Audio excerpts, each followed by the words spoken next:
You've done everything right. You checked the audits. You vetted the team. You only put your capital in protocols with strong governance and hundreds of millions, even billions in total value locked. You learned the lessons from the last cycle. No more Terra-style death spirals. No more FTX-style fraud. Your risk model is based on code, transparency, and decentralization. But what if I told you that overnight, those very things, the audits you trust, the governance tokens you hold, the developers you follow, have become the biggest liability in your portfolio? What if your shield is now the sword hanging over your head? A new phase of regulatory enforcement is taking shape, and it's not targeting users like you, at least not directly. It's a far more insidious, far more dangerous game. Regulators are finding the weak points. They're targeting the very foundations of the decentralized protocols we use every day. We're about to show you how a single government action, thousands of miles away, can trigger what some are calling a cross-agent event, turning opaque governance structures and hidden points of centralization into the first dominoes in the next big market collapse. And the first moves are already being made. You've done everything right. You checked the audits, you vetted the team, you only put your capital in protocols with strong governance and hundreds of millions, even billions in total value locked. You learned the lessons from the last cycle. No more Terra-style death spirals. No more FTX-style fraud. Your risk model is based on code, transparency, and decentralization. But what if I told you that overnight, those very things, the audits you trust, the governance tokens you hold, the developers you follow, have become the biggest liability in your portfolio? What if your shield is now the sword hanging over your head? A new phase of regulatory enforcement is taking shape. And it's not targeting users like you, at least not directly. It's a far more insidious, far more dangerous game. Regulators are finding the weak points. They're targeting the very foundations of the decentralized protocols we use every day.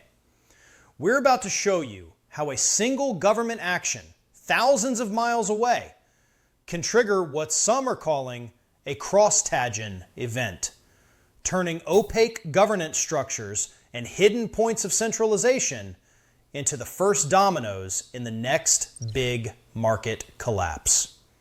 And the first moves are already being made. For years, those of us in the DeFi space were trained to think about risk in a specific way.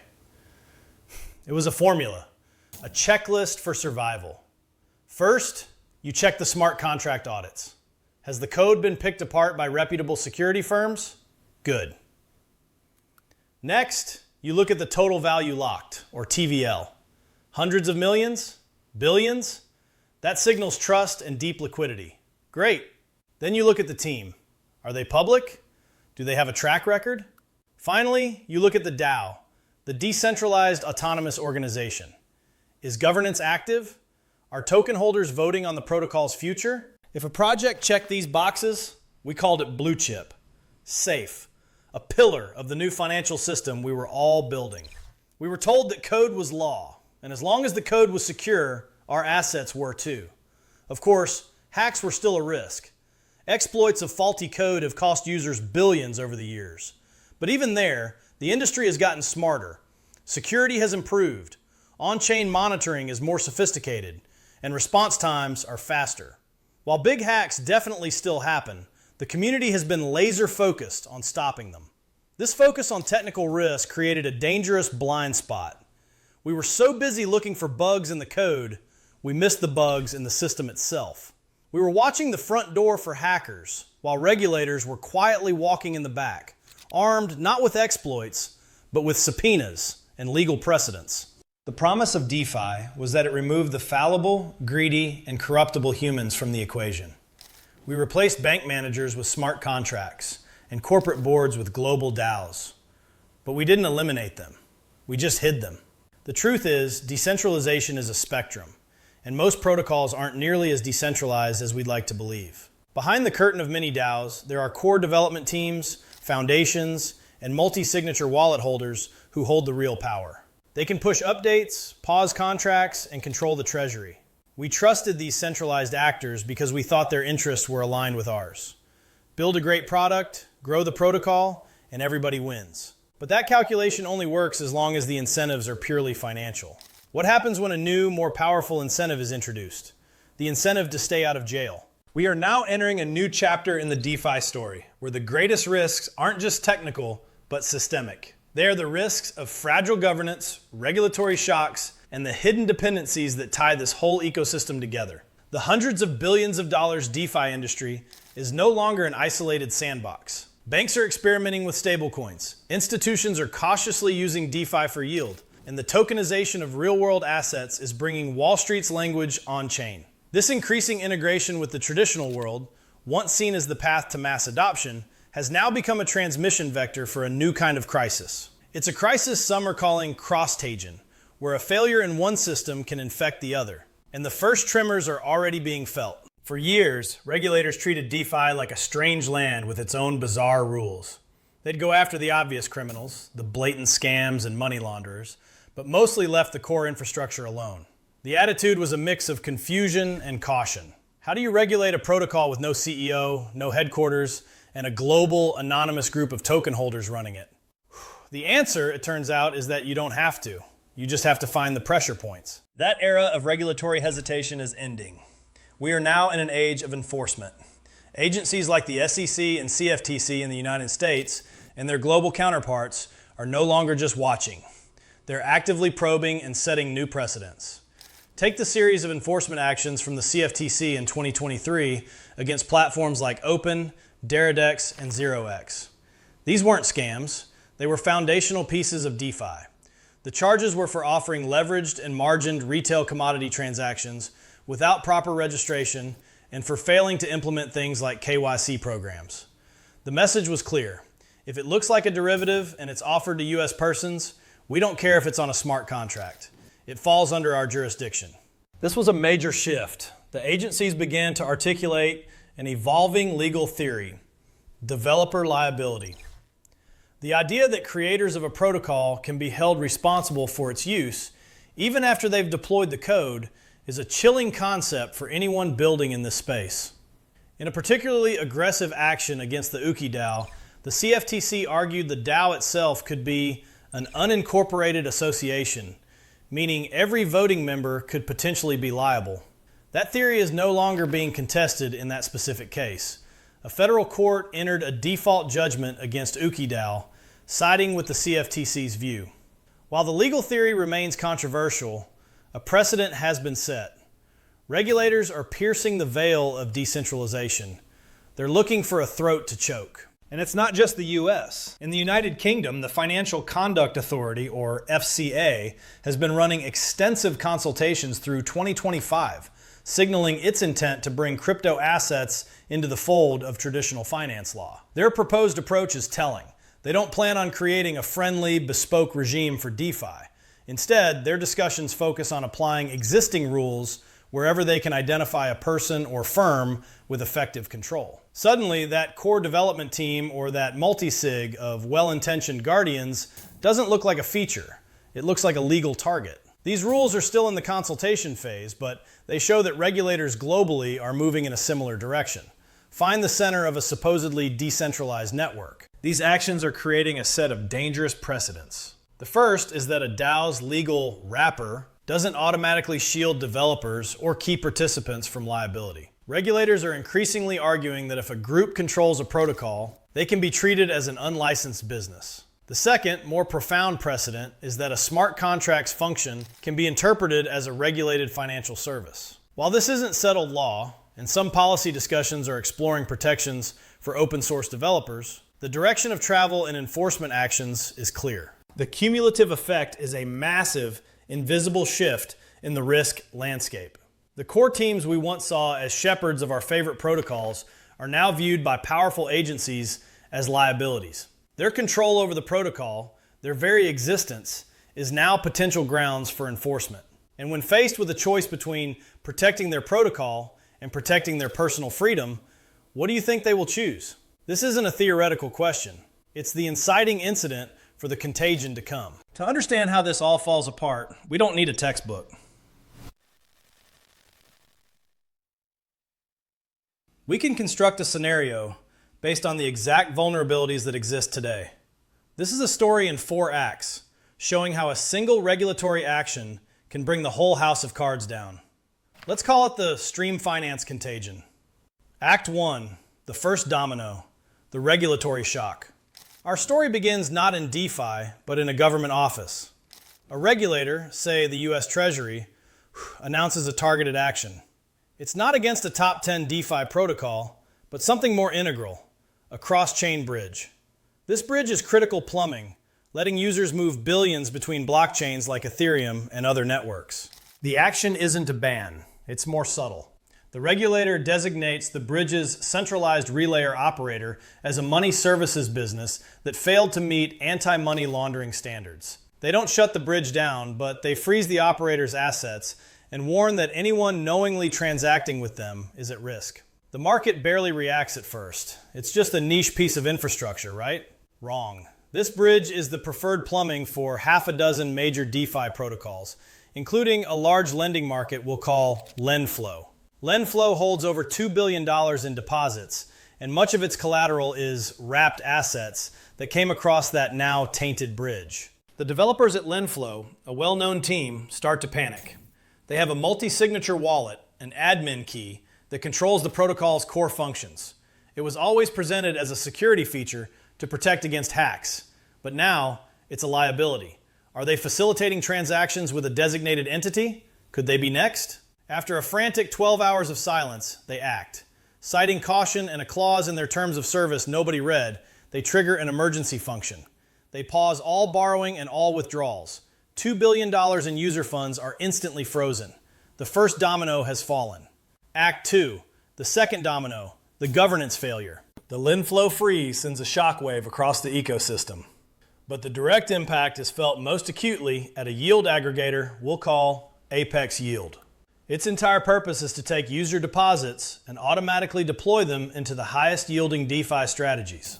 One of its most popular strategies was, of course, depositing into LendFlow. Suddenly, 30% of Apex Yield's total value is inaccessible. It's not gone, but it's trapped. Panic erupts in the Apex Yield Discord. The protocol's governance token, Apex, starts to plummet as terrified users sell. This is where the second systemic failure kicks in. Fragile, centralized governance. The Apex Yield DAO has a governance structure, but voting power is heavily concentrated among a few large, early investors and VCs. They see the Apex token crashing and know their own balance sheets are at risk. They need to act, not to save the average user, but to save themselves. A treasury preservation proposal is rushed through. The plan is simple and brutal. Apex Yield will use its remaining liquid assets to make its largest token holders whole. The smaller depositors, whose funds are trapped in LendFlow, are left behind. Their assets are siloed into a bad bank, with a vague promise of repayment if LendFlow ever unfreezes withdrawals. Small token holders are outraged, but powerless. The whales and VCs easily pass the vote. They dump their now partially bailed out tokens and run for the exit. The Apex token collapses another 80%. Thousands of smaller users are left with worthless governance tokens and IOUs for funds that may never be recovered. Governance didn't decentralize power, it centralized the lifeboats for the rich. This is a perfect example of why industry analyses consistently highlight governance weaknesses as a major systemic risk. This is the new reality of the DeFi landscape. It's complex, it's frightening, and it's happening now. If you want to stay ahead of these risks and understand the hidden forces shaping your portfolio, make sure you subscribe and hit that notification bell. The information we share here might just be what protects you from the next cascade. Act 3, the third domino, the liquidity crisis. The contagion is now spreading through composability, the very feature that makes DeFi so powerful. The chaos at LendFlow and Apex Yield has created a crisis of confidence. But the real catastrophe is about to start, and it centers on a stablecoin we'll call Stable USD. Stable USD isn't like Terra Luna. It's supposedly fully backed by reserves. However, to generate yield, a large part of its strategy relied on deploying assets into safe lending protocols, including LendFlow. Furthermore, both LendFlow and Apex Yield used stable USD as their primary stablecoin, meaning a huge amount of its supply was intertwined with these distressed protocols. News of the frozen assets and the governance failure creates a classic bank run. Stable USD holders rush to redeem it for other stablecoins like USDC or fiat. The problem is, a big chunk of the reserves meant to back those redemptions is now trapped inside LendFlow. The stable USD peg begins to wobble. It drops from $1 to 98 cents, then 95 cents. On decentralized exchanges, the liquidity pools become massively imbalanced. Arbitrage bots that normally keep the price stable are either turned off or start working against the peg, accelerating the death spiral. This is behavioral contagion. The fear itself becomes the cause of the failure. The panic spills into every protocol that uses stable USD as collateral. Lending markets that accept it see a wave of liquidations as their collateral value drops. The entire DeFi market begins to deleverage violently. Billions in value are wiped out in hours, all because a regulator scrutinized a single cross-chain bridge. Act 4, the final domino, the market manipulation. Just when it seems it can't get any worse, the final blow lands. In the chaos, with prices swinging wildly, sophisticated market manipulators see an opportunity. They target the price oracles, the data feeds that tell smart contracts the real-world price of an asset. Many protocols, due to cost or oversight, rely on the same few oracle providers. The manipulators know this. They initiate a coordinated attack. They take out massive loans on one platform, then use techniques like wash trading and exploiting thin liquidity on minor exchanges to artificially crash the price of a major asset like Ether. But only on the specific sources the oracle is reading. The oracle reports this fake low price to the blockchain. Instantly, dozens of lending protocols using this oracle trigger liquidations.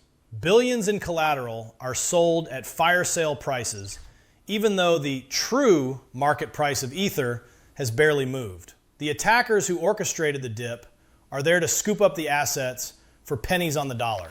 This type of market manipulation is exactly what regulators like the CFTC are concerned about, and they have brought actions related to the manipulation of crypto market prices and benchmarks. The damage is catastrophic. Protocols completely unrelated to LendFlow, Apex Yield, or stable USD are now insolvent. User funds are gone, liquidated by a faulty price feed in the middle of a panic. The regulatory domino knocked over the governance domino, which triggered the liquidity domino and provided the perfect cover for the manipulation domino to wipe the board clean. This is the full, terrifying picture of a cross-tagion event. In past crypto collapses, it was easy to spot the villain. We had Do Kwon and his arrogant tweets. We had Alex Mashinsky promising impossible yields. We had Sam Bankman-Fried, the boy genius, secretly gambling with customer funds. But in this new era of collapse, the villain is harder to pin down. It's not one person. The villain is the system's own hypocrisy. It's the lie of decentralization when a core team holds admin keys. It's the illusion of trustless code when the system depends on a few oracle providers. It's the promise of community governance when a few VCs hold all the votes. These were not secrets. They were open secrets, uncomfortable truths we ignored because things were working and everyone was making money. We called them features, not bugs. We called it pragmatic decentralization. Regulators have a different name for it, a single point of failure, and they are systematically hunting them down. The big picture is this. You could argue that the primary threat to your DeFi assets is shifting away from just a random hacker. The emerging threat is the architecture of the protocols themselves coming into conflict with a global regulatory apparatus that is finally waking up. Regulatory pressure is the catalyst. It exposes hidden centralization and forces the hand of developers, pushing them to take actions that protect themselves, often at the expense of users. This creates the perfect storm. Regulatory action causes a protocol-level failure. That failure exposes the farce of decentralized governance. The governance failure triggers a liquidity crisis, and the chaos provides camouflage for old-fashioned market manipulation. It's a predictable, repeatable pattern of failure. So what does this all mean? Is DeFi dead? No. But the naive early days of code is law are over. The industry is being forced to mature at gunpoint. The path forward requires a radical shift in how we, as users and investors, evaluate risk. The old checklist is obsolete. Audits are still important, but they are not enough. We must now demand a new level of transparency and resilience. This is the new checklist for survival in 2026 and beyond. First, scrutinize governance relentlessly.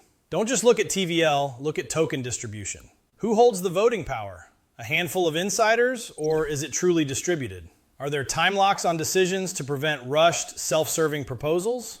Governance needs to be hardened against both attacks and regulatory coercion. Second, understand the dependencies. No protocol is an island. What oracles does it use?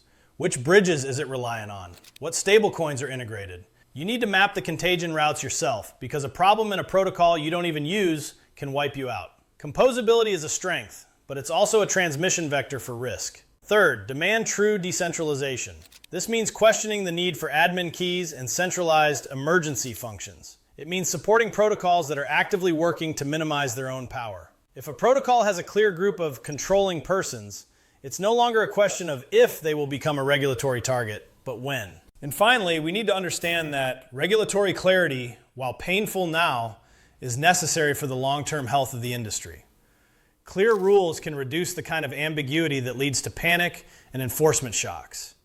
The goal shouldn't be to avoid regulation, but to advocate for smart regulation that preserves decentralization while protecting users. The DeFi regulatory domino effect is underway. The coming years will be volatile, and more protocols will likely fall. But these are the growing pains of a revolutionary technology. The projects that survive will be the ones that are not just technically robust, but structurally and politically resilient. They will be the ones that took the promise of decentralization seriously. For us as users, the lesson is clear. In this new environment, trust no one. Trust the code, yes, but more importantly, verify the architecture. Your financial sovereignty depends on it.